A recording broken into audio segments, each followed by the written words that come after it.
பூஜ்யாய ராகவேந்திராய சத்யதர்மரதாய ச பஜதாம் கல்பவ்ருக்ஷாய நமதாம் காமதேனுவே கிருஷ்ணாய வாசுதேவாய தேவகி நந்தனாய ச நந்தகோபகுமாராய கோவிந்தாய நமோ நமக. ஐந்தாவது வேதம் என்று போற்றப்படும் மகாபாரதம் பார்த்து வருகிறோம். 18 நாள் யுத்த களத்தில் பகவான் கிருஷ்ணன் பாண்டவர்களோடு இருந்து வெற்றியை தேடித் தந்தார். அந்த வெற்றி பெற்ற பின்பு திருதராஷ்டிரனையும் காந்தாரியையும் சந்தித்த பாண்டவர்கள் இனி அடுத்து அந்த ராஜ்ய பரிபாலனம் செய்ய வேண்டும். அந்த நேரத்தில் தர்மராஜனுக்கு ஒரு விதமான மன போராட்டம். யுத்தத்தின் ஆரம்பத்தில் அர்ஜுனனுக்கு நேர்ந்த அதே மனக்குழப்பம் இப்பொழுது தர்மராஜனுக்கு நேர்ந்தது. இத்தனை பேர் கொன்று குவித்து நாம் அந்த ராஜ்யத்தை ஏற்க வேண்டுமா? நான் காட்டிற்கு சென்று தபம் செய்கிறேன் அப்படின்னு ஆரம்பிச்சிட்டான்.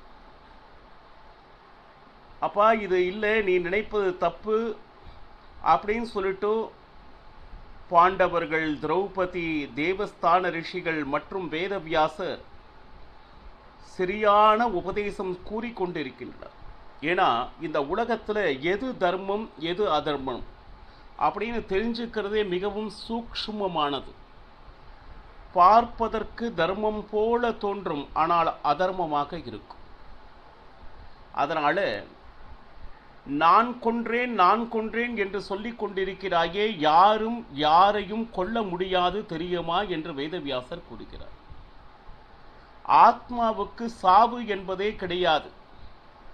இங்கு வீழ்ந்தவர்களெல்லாம் தன்னுடைய பழைய சட்டையை மாற்றிக்கொண்டு ஒரு புதிய சட்டையை போடப் போகின்றனர். இதுதானே உண்மை.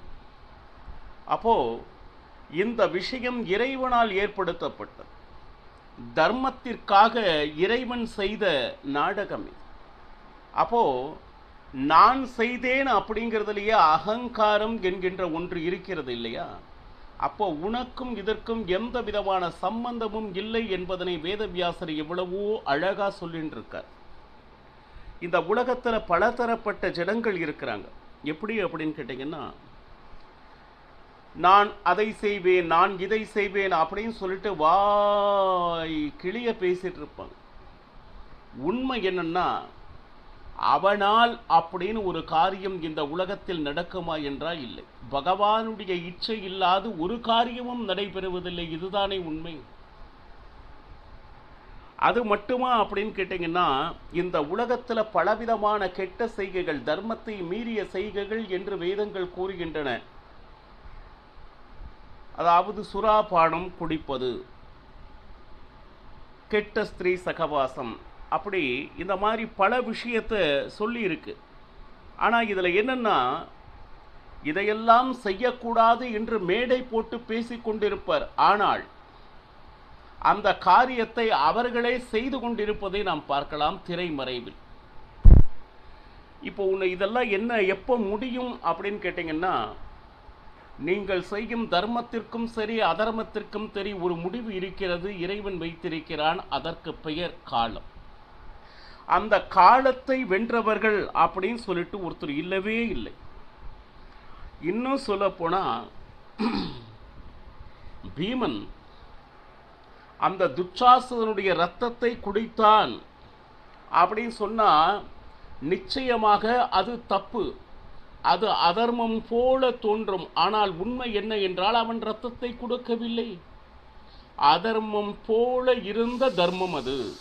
இதைத்தான் சொல்றார். இதுதான் தர்மம், இதுதான் அதர்மம் என்று அறுதியிட்டு நம்மளால கூற முடியாது. ஏன் கேட்டீங்கன்னா, இங்க பாருங்க, ஒன்று சொல்றேன் கேளுங்க.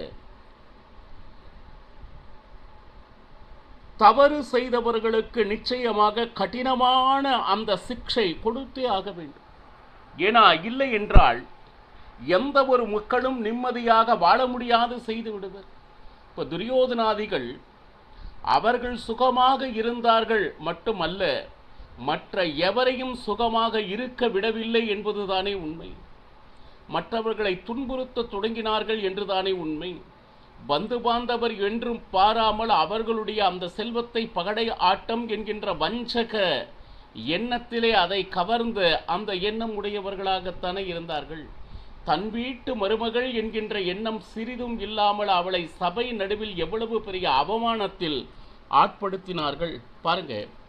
தவறு அவர்களோடு போகாது மற்றவர்களையும் நிம்மதியாக இருக்க விடாத அந்த மாதிரி செயல் செய்பவர்களுக்கு இந்த மன்னிப்பு அப்படிங்கிற ஒரு விஷயமே கூடாது. தவறுக்கு தகுந்த தண்டனை கொடுத்தே ஆக வேண்டும்.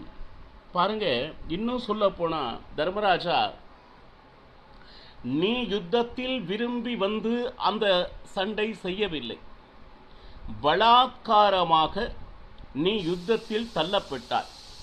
இந்த யுத்தம் வேண்டாம் என்று எவ்வளவோ தூரம் போராடினோம்.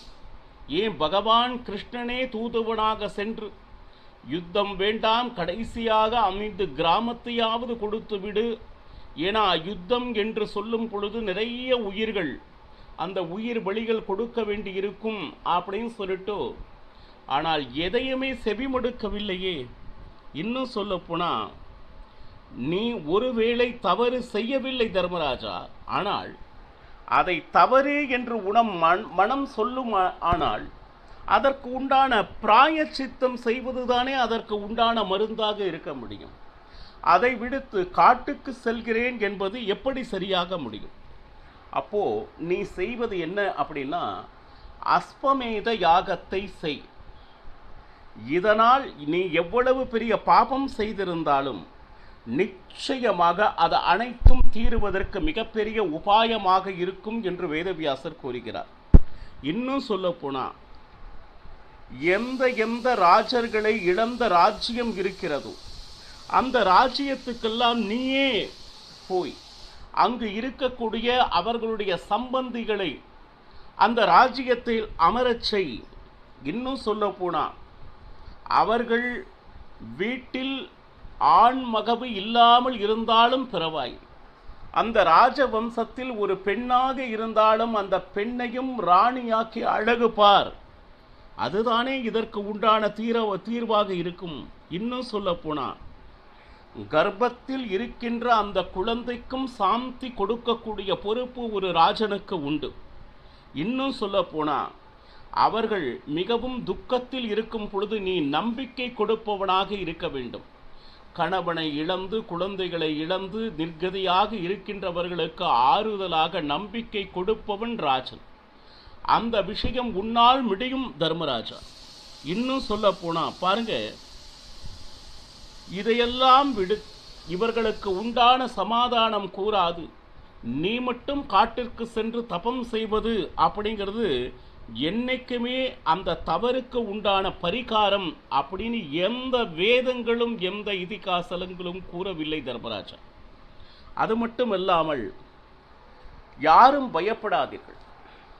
ஏன்னா நிர்கதையாக இருப்பவர்களுக்கு இப்பொழுது ஆறுதலான வார்த்தைகள் தான், நான் இருக்கிறேன் என்று சமாதானம் செய்ய தொடங்கும். இதுதான் நீ இப்பொழுது சத்திரியனாக செய்ய வேண்டிய விஷயம். ஆனால் இதையெல்லாம் விடுத்து இதற்கெல்லாம் பயந்து நான் ஏதோ தவறு செய்து விட்டேன் என்கின்ற ஒரு விதமான மனப்போராட்டத்தை மனத்தாங்களை மனதில் வைத்து கொண்டு பாருங்க, இதிலிருந்து வெளியே செல்வது உத்தமமான காரியம் இல்லை. இன்னும் சொல்ல போனால் அவரவர்களுடைய காலங்கள் முடிந்தது, அதனால் அவரவர் இந்த உலகத்தை விட்டு சென்றார்களே தவிர யாரும் யாரையும் கொல்லவில்லை என்பதே உண்மை. இது இறைவனுடைய இச்சை.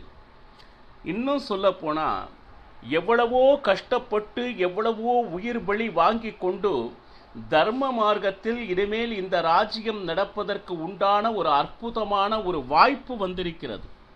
அப்போ அதர்ம நாசம் செய்வதற்காக நீ நிச்சயமாக அந்த ராஜ்யம் என்கின்ற அரியணையில் ஏறத்தான் வேண்டும். இன்னும் சொல்ல போனா பாருங்க, நீங்க எவ்வளவோ தர்மங்கள் தானம் எவ்வளவோ செய்தவர்கள் ஒரு நாள் இல்லை ஒரு நாள் காலத்தின் வசம் சிக்கத்தானே ஆக வேண்டும். நான் தானம் தர்மம் செய்வன், யாக யஜ்ஞம் செய்தவன், நான் மிகவும் நல்லவன்.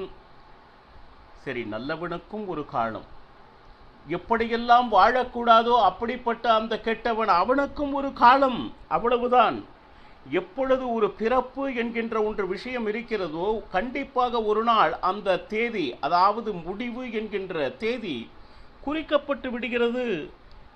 அப்போ இந்த உலகத்தில் வாழும் வரை நமக்குன்னு இறைவன் கொடுத்த தர்மம், அதாவது குல தர்மம், நாம் எந்த குலத்தில் பிறக்க வேண்டும் என்பது நாம் தீர்மானிப்பது அல்ல, இறைவனாக நமக்கு இடுகின்ற ஒரு கர்மம், அது வேலை, அது நியமம். அது அதற்கு என்னென்ன சட்ட திட்டங்கள் உண்டோ அதன்படி வாழ்வது, அதாவது அதற்கு பெயர் ஸ்வதர்மம் என்று பெயர்.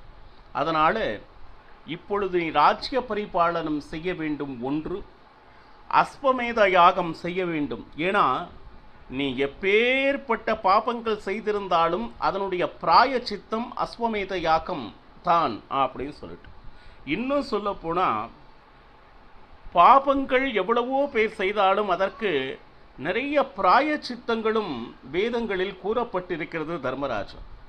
இப்போ விரதங்கள், உபவாசங்கள் இதெல்லாம் ஏன் செய்கிறாங்க அப்படின்னா, நாம் நம்மை அறியாமல் ஏதாவது பாபங்கள் செய்திருந்தாலும் அதை தீர்ப்பதற்கு இந்த விரத உபவாசம் நிச்சயமாக உதவும். இன்னும் சொல்லப்போனால் நல்ல சிரேஷ்டமான ஒரு என்ன சொல்வது, நல்ல படித்தவருக்கு நீ உண்டான தானத்தை கொடு, அது நிச்சயமாக உன்னுடைய பாவ பரிகாரமாக அமையும். அது மட்டுமா அப்படின்னா பாருங்க, எதுவும் செய்யாமல் பகவானுடைய ஸ்மரணையே எவன் ஒருவன் செய்து கொண்டிருக்கிறானோ பாருங்க, உன்னை அறியாமல் நீ செய்த பாபங்கள் முடிந்து கொண்டு இருக்கிறது. இன்னும் சொல்ல போனால் எப்படி அப்படின்னா, ஏற்கனவே செய்த பாப்பத்தை மனதில் நினைத்து இனிமேல் செய்யக்கூடாது என்று மனமறிந்து இந்த பிராயச்சித்தத்துக்கு செல்ல வேண்டும். பிராயச்சித்தெல்லாம் செய்த பின்னாடி மறுபடியும் அதே தவறை செய்தால் அதற்கு எந்த பிராயச்சித்தமும் இல்லை. முதலில் நீ செய்த தவறை உணர்ந்து, இது இவ்வளவு பெரிய தவறு நான் செய்துவிட்டேன், இனிமேல் செய்யாமல் என்னை காப்பாற்று என்று சரணாகதி தத்துவத்தோடு நீ அந்த பரிகாரத்தை அணுக வேண்டும். மீண்டும் மீண்டும் அதை செய்தால் நிச்சயமாக அதற்கு எந்த பரிகாரமும் இல்லை. இன்னும் சொல்ல போனா, ஒருவேளை பிரம்மஹத்ய தோஷம் அப்படின்னு இருக்கு, பிராமணர்களை கொன்ற அந்த பாபமே உனக்கு வந்தாலும் அவர்களை ரட்சணை செய்து, இன்னும் சொல்ல போனால் அவர்களை காப்பாற்றுவதற்காக உன்னுடைய உயிரை விட்டாலும் அந்த பிரம்மஹத்ய தோஷத்திலிருந்து வெளியே வந்து நீ புண்ணிய லோகத்திற்கு செல்வார். அது மட்டுமே அப்படின்னு பார்த்தா இல்லை, ஆனவரை உன்னை சுற்றி இருப்பவர்களுக்கு சகாயமாக நடந்து கொள். உதாரணத்துக்கு ஒன்று சொல்கிறேன், நான் என்னுடைய பொண்ணுக்கு திருமணம் செய்ய இருக்கிறேன். சரி, அப்போது அந்த வார்த்தையை எல்லாரும் கேட்பது போல் நீ கேட்காது. அவர்கள் இந்த உதவி வேண்டும் அப்படின்னு கேட்கல, பொண்ணுக்கு கல்யாணம்னு சொன்னாங்க. நம்மை அறியாமல் அவர்கள் எதிர்பாராத தருணத்திலே பாருங்க, அந்த கல்யாணத்திற்கு உங்களுக்கு ஏதாவது முடிந்த அந்த தர்மத்தை அவர்கள் கேட்காமலே செய்யும் பொழுது நிச்சயமாக உன்னுடைய பாபமானது பரிகாரமாகும். ரொம்ப அழகாக சொல்லியிருக்கிறாங்க பாருங்க. நம்மை அறியாமல் இது தாராளமாக செய்யலாம். இன்னும் சொல்ல போனால்,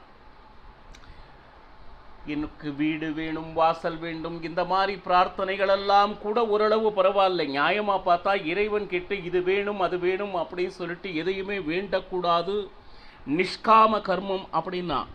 ஆனால் கெட்ட ஆசைகள்னு சில விஷயங்கள் இருக்கு, அதை எந்த காலத்திலும் வேண்டி பிறக்கும். முதல்ல கெட்ட விஷயங்கள் நம் மனதில் இருக்க அதை போறதுக்கே மிகப்பெரிய பரிகாரங்கள் செய்ய வேண்டும். அந்த ஆசை வளர்வதற்கு பிரார்த்தனை செய்பவர்கள் கூட இருக்கிறாங்க. இன்னும் சொல்ல போனா பாருங்க, அப்புறம் இந்த தான தர்மம் செய்யும் பொழுது மிகப்பெரிய விஷயம், எல்லாரும் செய்யக்கூடிய தவறு என்று மகாபாரதம் சுட்டி காட்டுறது, இந்த கை கொடுப்பது மற்ற கைக்கு தெரியாமல் நீ இந்த தான தர்மத்தை செய்து பழகு. அந்த அம்மா வந்தாங்க, பத்திரிக்கை கொடுத்தாங்க, நான் தான் போய் அவங்க அந்த கல்யாணத்தில் அதை வாங்கி கொடுத்தேன் அப்படின்னு ஊரெல்லாம் தம்பட்டம் செய்வதால் அந்த தர்மத்தின் மூலமாக கிடைக்கின்ற பலனை நீ இழக்கிறாய் அப்படிங்கிற அந்த உதவி செய்தாய். நிச்சயமாக அவர்களுக்கு அது மிகப்பெரிய வரப்பிரசாதமாக அமையும், அதில் ஒரு சந்தேகம் இல்லை. ஆனால் அதை நீ சொல்லி காட்டுவதால் உனக்கு வர இருக்கின்ற புண்ணியத்தை நீ இழக்கிறாய் அப்படின்னு சொல்ற. இன்னும் சொல்ல போனா பாருங்க, நம்மை அறியாமல் அந்த கல்யாணம் மட்டும் அல்ல, ஏதோ ஒரு சிக்கலில் இருக்கிறான், அவரவர்களுக்கு என்ன தேவையோ அதை கொடுக்க நீ முயற்சி செய். ஒன்றும் இல்லையா, நல்ல வார்த்தைகளை கொடுத்தாவது ஆறுதலாக சொன்னால் கூட அதற்கு புண்ணியம் நிச்சயம் உண்டு என்று மகாபாரதம் சொல்கிறது. ஏதோ மனத்தாங்கள் நம்மிடம் கூற வந்திருக்கிறார், ரொம்ப மனசு சங்கடமாக இருக்குங்க, இந்த மாதிரி நடந்துருச்சு அப்படின்னா நல்லா வேணும், அன்னைக்கு எனக்கும் இதே மாதிரி தான் நடந்துச்சு அப்படிலாம் சொல்லக்கூடாது. கவலைப்படாதீங்க, எல்லாம் சரியாயிடும், இறைவன் இருக்கிறான் என்கின்ற நம்பிக்கையை கொடுக்கும் பொழுது பாருங்க, நம்மை அறியாமல் நம்மளுடைய பாபமும் பரிகாரம் ஆகிறது அப்படின்னு சொல்லிட்டு மகாபாரதம் கூறுகிறது.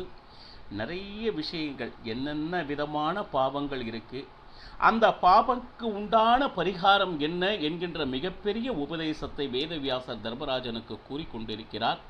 இன்னும் என்ன என்ன கூறுகிறார் என்பதனை நாளையும் பருகலாம். சர்வம் ஸ்ரீ கிருஷ்ணார்ப்பணமஸ்து. ஹரே ஸ்ரீனிவாச.